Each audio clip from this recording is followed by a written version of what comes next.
Yo, what's going on, guys? I'm here at work, so different setup, but either way, what we're talking about today is a great article by John Hollinger of The Athletic. So, extendability.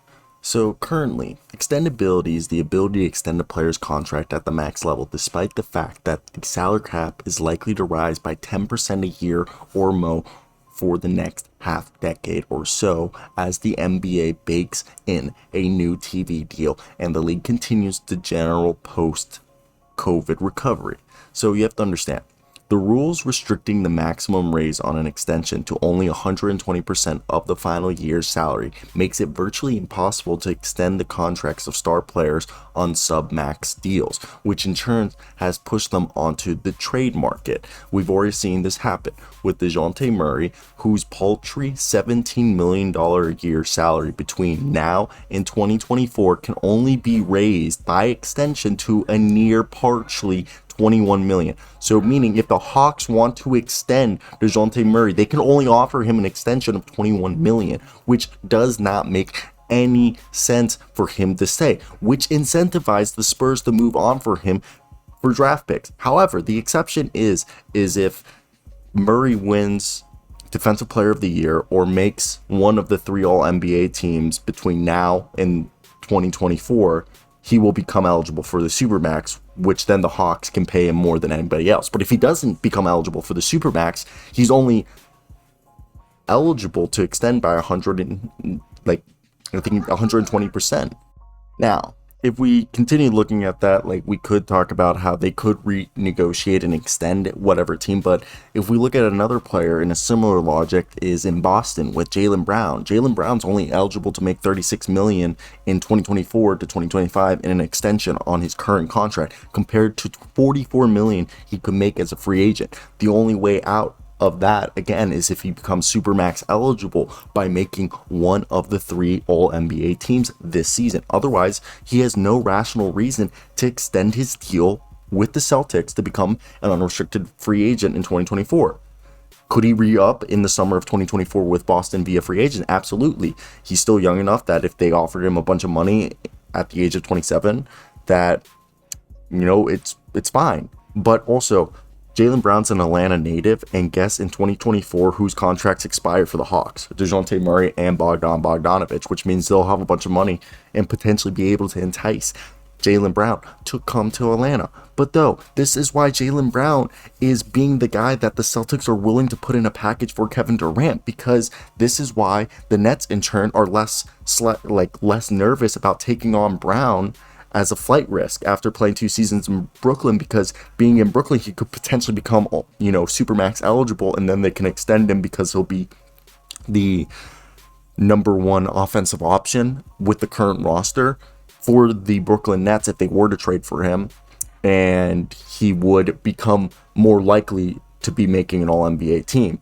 And then one could talk about, this is a similar situation going on with Donovan Mitchell, who is another player who is really, really, really good, but is not quite good enough now to become Supermax eligible due to the NBA's salary caps restrictions due to the collective bargaining agreement that was signed back, I believe, 2014.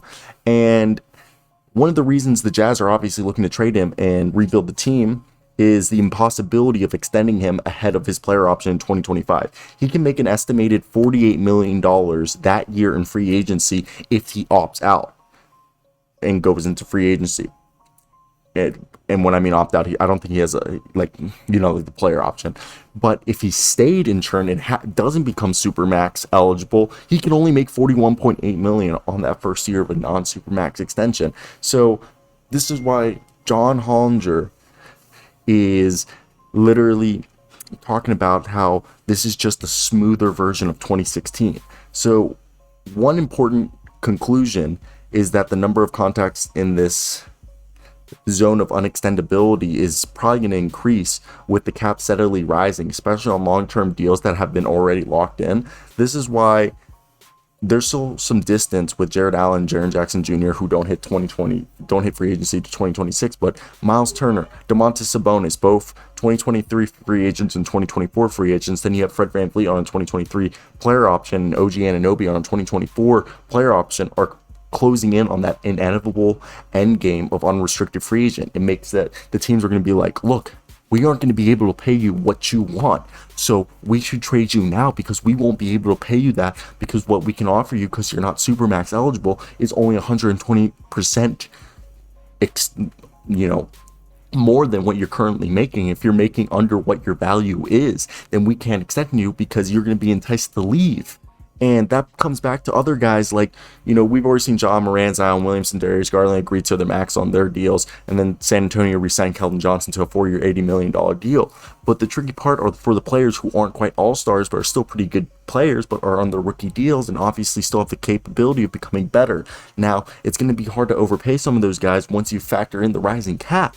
And there's players like RJ Barrett, Jordan Poole, Tyler Hero, who are penciled out as being something more than 50% more than their max deal that they can be offered. So they're like in this weird purgatory. So we're going to see guys like potentially Mikal Bridges be traded because of money. Okay, or even guys like PJ Washington, Grant Williams, Nazir Little, Matisse Thybulle, Kevin Porter Jr.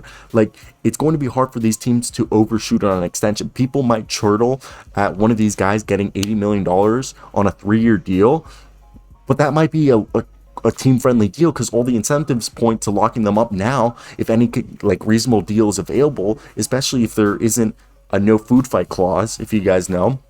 And this is why, like, Mikal Bridges will be only making 24.9 in 2026, and that's only 15% of the cap. Boston, Robert Williams at 13.5 that same year can only get what would probably be the equivalent to a non-taxpayer mid-level exception. Okay, and solid rotational guys, Cody Martin, John Conchar, are both going to be making pennies more than the biennial exception once this new money starts coming in, because we're going to have a $70-something billion contract for the deal. And then guys, Jeremy Grant, Kristaps Porzingis, Karis LeVert, Andrew Wiggins, Dylan Brooks, Steven Adams are all going to be guys who are like risk of age-related decline is going to become far more prominent on long-term deals for those types of players, while the cap rise will blunt some of the impact, and dead money is still dead money. And this is where, like, with why we're seeing all this happen. With the pandemic out the way, brought in a meager salary cap rise, a myriad contract extensions, and some much-needed roster stability for team scores.